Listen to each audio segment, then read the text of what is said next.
Found out about my sister's wedding through my aunt's post. When I called my parents, they laughed and said you are a disgrace to the family. That's why I stopped paying for their house repairs halfway through and told my sister's husband everything. I, Alexandra Gale, am now 34 years old. As I carefully adjust my stylish and functional sports knee brace, I take measured, shallow breaths to center myself, gently and meticulously performing the exercises prescribed by my dedicated physical therapist. I begin to drift into contemplation of my past experiences. It has been precisely 17 years since I gave up my dream of playing professional basketball. The reason dates back 17 years, when my father fell from scaffolding at a construction site, sustaining a spinal injury that left him unable to walk and stripping our family of its financial backbone. Previously a full-time homemaker, my mother started working at a part-time job.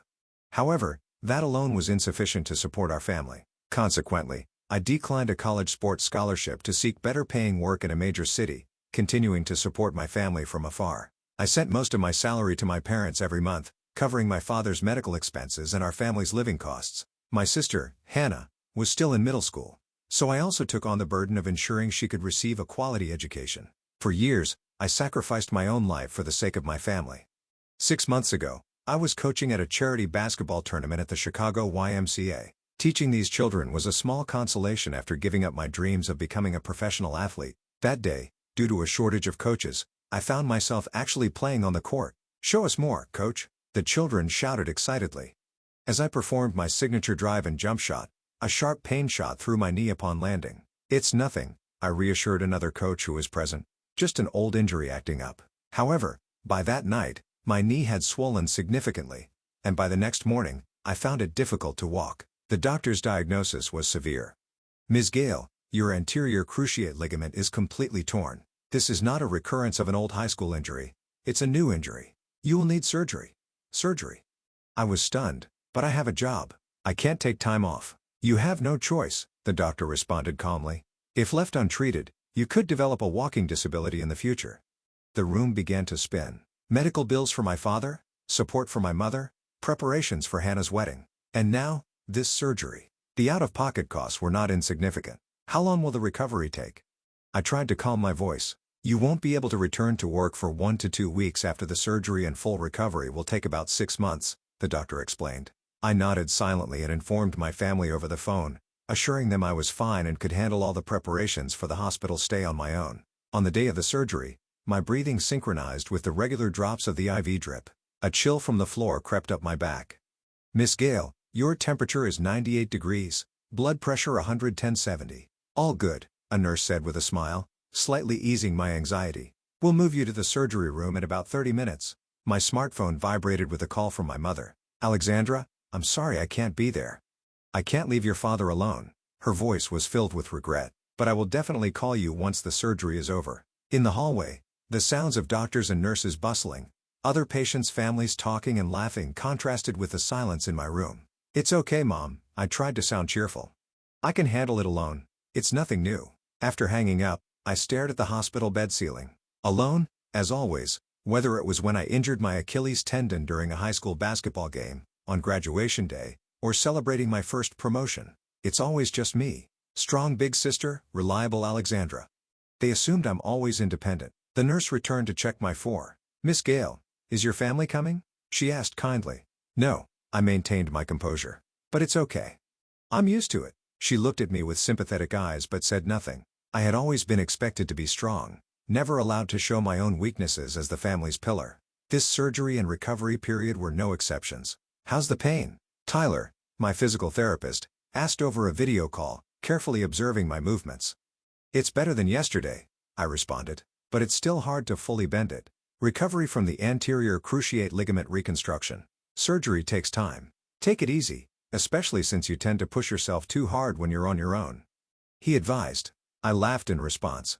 That's just my nature. After ending the call, I took a sip of coffee and looked at my smartphone screen. There was an unread message from my sister, Hannah.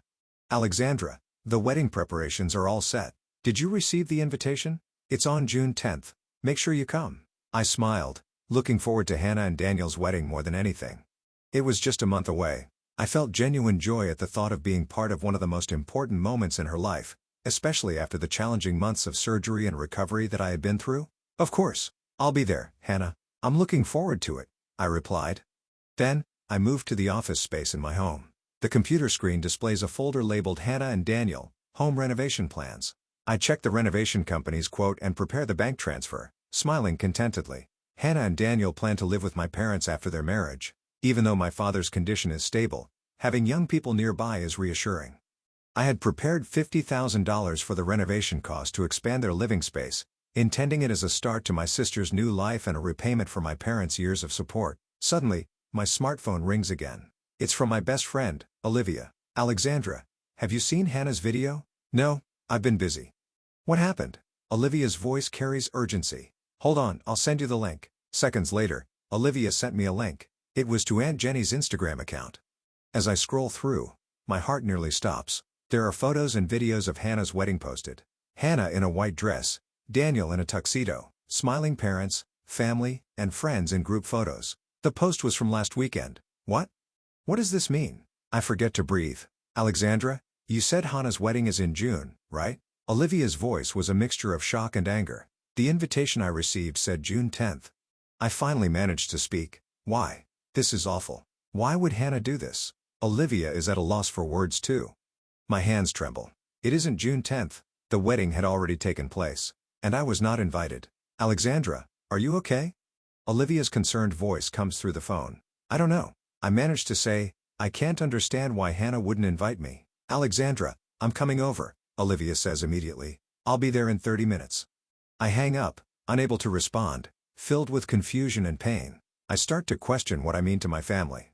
That evening, in my apartment's living room, Olivia sits with a glass of wine in her hand. I've called my family several times, but no one has answered. I don't understand, I repeat.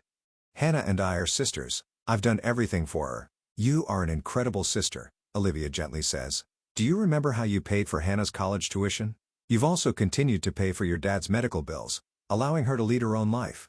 I stare out the window. Maybe that's the problem. I've always been the strong sister, the responsible sister. Maybe I was only needed as a supporter, not as a family member. The next day, I decided to visit my parents' house. Arriving at the old two-story home, my heart races. It's an unannounced visit. I take a deep breath and knock on the door. My mother, Kathy, opens it. Surprise spreads across her face. Alexandra, are you all right? Why? Why are you standing here? What are you talking about, Mom? I ask, confused. Of course I'm okay. Rehab is going well. My mother looks at me incredulously and hugs me tightly. Come in. Why didn't you call ahead after coming all this way alone? I'll make some coffee. There is no sign of guilt in her expression, just joy and surprise. It seems she doesn't know anything yet. In the living room, my father, sitting in a wheelchair, is by the window. Who is it, Kathy? He asks, turning around. It's Alexandra, my mother says. My father's face lights up when he sees me. What? Alexandra? He hurries his wheelchair towards me. You're supposed to be in the hospital, aren't you? Hospital? Why? At that moment, Hannah and Daniel emerge from the kitchen, clearly having been preparing some snacks, glasses in hand. Hannah stops in her tracks when she sees me, her glass tilting slightly and her face was drained of all colors. Alexandra. Her voice trembles. The moment Daniel sees me, his glass falls from his hand to the floor and shatters. Alexandra? Is it really you? His voice is also shaking. How? Why? You were? Hannah stands frozen, her face completely pale, eyes wide with fear, lips trembling. I look at her intently. Nice to meet you, Daniel. I came because I wasn't invited to my sister's wedding. A heavy silence falls over the room. What? My mother says, confused. What are you talking about, Alexandra? You were not invited? My father leans forward, perplexed. What does this mean? Hannah's eyes darted from Daniel to me and then to our parents in panic. I found out from Aunt Jenny's Instagram, I say quietly. The wedding video. It was last weekend. But the wedding date you told me about was on June 10th. What? My mother stands up. Hannah, what is this? Daniel looks confused, glancing between his wife and me. Alexandra was in critical condition, and the doctors hadn't allowed any visitors. He stops, slowly realizing the truth. Hannah backs away. I was Alexandra in a critical condition? My father asked sternly. We hadn't heard that she was in a critical condition. Anger and confusion spread across Daniel's face. Hannah, did you lie? Right before the wedding, you said Alexandra's condition had worsened. We were praying for you every day. You had complications after the surgery and suddenly you couldn't be discharged. Hannah, that's what you said, right? That the doctors were limiting family visits. I was shaking with disbelief and anger. Hannah, can you explain? Did you tell your husband I was dying? And told our parents that my discharge was delayed because of complications. Hannah is speechless, just standing there, her guilt and fear filling the room. Explain yourself. My father raises his voice. His usually calm voice now trembles with anger. Finally, Hannah speaks. Daniel and I moved the wedding date up. We wanted a small ceremony. Why didn't you tell Alexandra? My mother demands. Hannah struggles for words. Just say it, I urge calmly. They have a right to know the truth. Hannah finally begins to spill everything. I didn't want all the attention on Alexandra. I was afraid her story would ruin my wedding. What? What do you mean by that? Daniel's face shows disbelief. It's about Alexandra's knee surgery, Hannah says quickly. Everyone would be concerned about Alexandra's recovery, calling her brave Alexandra or self-sacrificing Alexandra. I didn't want my special day to be all about her surgery and rehabilitation. The room falls silent. It's always been like this. Alexandra is strong and dependable, always praised, especially when relatives gather. She gets all the attention. Daniel looks at Hannah with a shocked expression. Is that the real reason? You lied about your sister being on her deathbed for that? Disgust is evident in his voice. He distances himself from his wife and approaches me. Alexandra, I truly apologize. I had no idea. On the day of the wedding, all I thought about was you. I had told Hannah we'd go to the hospital right after the ceremony. Hannah, my mother's voice trembles. You lied to us. We couldn't make a scene right before the ceremony, so we believed what you said. We were telling people at the venue who asked about Alexandra that she couldn't be discharged unexpectedly. My mother continued. Even afterwards, when we tried to get in touch, you kept telling us that Alexandra was still weak and resting. When I asked you to contact me because my phone was broken, you said it would still take a while. My father looks at Hannah with deep disappointment. Hannah, why would you do this? We are family. I stand up quietly, filled with sadness and disappointment. Hannah, I had saved $50,000 for you. It was for the renovation of the house you were going to live in with our parents. I pull out my smartphone, open the banking app, and show them the screen. A transfer reservation labeled Hannah and Daniel Renovation Fund for $50,000 is displayed. But now I tap the cancel button on the application. I can't do it anymore. Hannah's face goes pale. No, please Alexandra, we need that money. Daniel and I just took out a mortgage. That's your problem. Daniel interjects. Hannah, I'm disappointed that you would do this. He turned to me. I'm sorry, Alexandra. You have supported the family all this time and to be treated this way. I should have noticed sooner. Daniel started walking towards the door. Hannah, we need to rethink this. The way you've treated your sister is unacceptable. Hannah panicked. Daniel, wait. She follows him. A heavy silence hangs in the room. Alexandra, my mother said with tearful eyes. I didn't know. I know, Mom, I respond gently. But this is an issue between Hannah and me. I thought she appreciated and respected me after all I've sacrificed for her over the years. My father maneuvers his wheelchair closer. Alexandra, I know how much you've sacrificed. Since my accident, you haven't really enjoyed your youth. Your dreams. Basketball? Dad, that's in the past, I say, holding his hand. I don't regret it. I did it because I wanted to for our family. But, Hannah, my father trails off. Hannah made her choices, I said quietly. And now, I'm making mine. At the end of the week, I was having breakfast with Olivia at a cafe. My smartphone was vibrating incessantly. Still from Hannah? Olivia asked. I nodded. It seems she and Daniel are having problems. He's shocked by her actions and has temporarily moved back to his parents' house. She's been apologizing to me, talking about money. What are you going to do? I thought for a moment, I'm not going to give her the money. This isn't just about material things, it's about trust and respect. Wise decision. Olivia took a sip of her coffee. How do you tell if Hannah really wants to repair the relationship or if she just wants the money? I'll take my time, I answered slowly. If she truly wants to change, it will become clear over time, I thought to myself as I did my knee rehabilitation exercises, watching the sunset spread through the window. My smartphone rang again.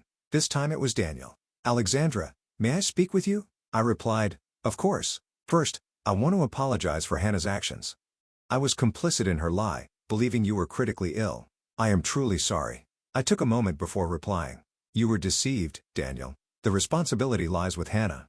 Yes, we are taking some time apart now. Her actions go against my values, he continued. But I do love her. She has her good qualities. Just sometimes, she can be jealous. I finished for him. She has been like that since we were children. Whenever I got attention for sports, she would sulk. Yes, if you understand that. I'm trying to talk to her. If she truly regrets and tries to mend things with you. I exhaled deeply. Daniel, you're a good person. Hannah needs to show genuine remorse and change her actions. If she's really trying to change, I intend to keep an open mind. A month later, after my physical therapy, I was working on my laptop at a cafe. "Excuse me," a voice interrupted, and when I looked up, Hannah was standing there. She looked thinner than usual, with tired eyes. "May I sit here?" she asked in a soft voice. I nodded, slightly bewildered, and gestured to the chair opposite me. Silence spread between us. "Have you spoken to Daniel?" I finally asked. Anand nodded. "He told me to reflect on my actions and think about what really matters in life." She smiled slightly. "His words were similar to what you always told me." I said nothing, waiting for her to continue. "He's disappointed in me for how I treated you."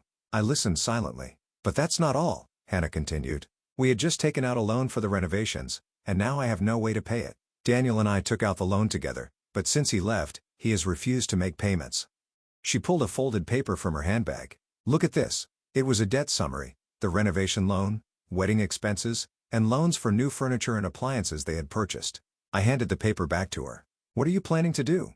"I found a second job," Hannah said. "I decided to work at a restaurant on weekends. And I've canceled the new furniture, limiting the renovations to the minimum." I looked at her resolve with a bit of admiration. "Alexandra, I really am sorry." Hannah met my gaze. "Not inviting you to my wedding was the biggest mistake of my life. I hurt you out of jealousy and selfishness. And now I am paying for it." "Hannah," I said slowly, "did you come here because you're in debt, or do you really feel sorry?" "Both," she answered honestly. "At first, I panicked about the money. Indeed. But these past few weeks I've really thought about everything you've done for me and how I treated you," she continued. "And when I learned about the $50,000, Hannah choked up, I realized how much you were thinking of us." I listened quietly, looking for genuine signs of remorse. "I was probably always jealous of you," Hannah went on. "You were always strong, responsible, and respected by everyone. I just wanted to be the main character for once, to step out of your shadow." "Hannah, I never wanted to be the main character," I said slowly. "I just wanted to support the family, especially after Dad's accident." "I know," Hannah nodded. "Now I understand. Daniel. He made me realize a lot about what I've done and how much you've sacrificed for our family," Hannah said as she pulled an envelope from her purse. "This is just a small start." She placed it on the table. I opened the envelope and looked inside. "It was $150. It's part of my paycheck," Hannah explained. "I plan to pay you back little by little each month. I'm not sure if I can ever return the full $50,000. "Hannah, I'm not rejecting you because of the money," I said. "I know," Hannah responded. "But this is my way of showing I'm serious. Not just with words, but with actions." I thought for a moment. "It will take time, Hannah. Trust is hard to regain once it's lost." "I understand," Hannah stood up. "But I won't give up. No matter how long it takes, I want to regain your trust." I took a deep breath. "Hannah, I can't forgive you yet." But I looked at her. "If you're truly trying to change, I'll keep an open mind." I couldn't ask for more. Hannah smiled slightly. "Thank you, Alexandra." I took a sip of my coffee. "I'm planning to have dinner at our parents' house next month. If you'd like, would you come?" Hannah's face brightened. "Really?" "It's a small step," I said. "It's a long road, but we're family." A month later, I was having dinner at our parents' house. Hannah arrived late. She seemed tired from coming straight from work, but she appeared more relaxed than before. "Sorry I'm late," she said, greeting everyone. "It's no problem at all," my mother said. "We were just starting to eat." During dinner, Hannah talked about her second job and how she and Daniel were gradually reconciling. Although they had been close to divorcing, Daniel had given her a chance. After the meal, we sat in the garden. My father talked about his new treatment and my mother shared some neighborhood gossip. It looked like a normal family gathering. However, doubts about Hannah still lingered in my mind. When Hannah went back inside to help my mother, my father turned to me. "Alexandra, she's really trying to change," he said quietly. "I know, Dad," I replied, "but regaining trust takes time." "Of course," my father nodded. "But thank you for giving her a chance." On my way home that night, I looked up at the starry sky. Hannah might be trying to change. She seems to be making an effort to repay her debts, mend her relationship with Daniel, and repair our bond. I couldn't fully trust her yet, but at least I could give her a chance. As time goes by, I'll be able to see whether she has truly changed or is simply cornered by her circumstances. For now, I continue to observe her actions, hoping she will show me her determination through deeds, not just words.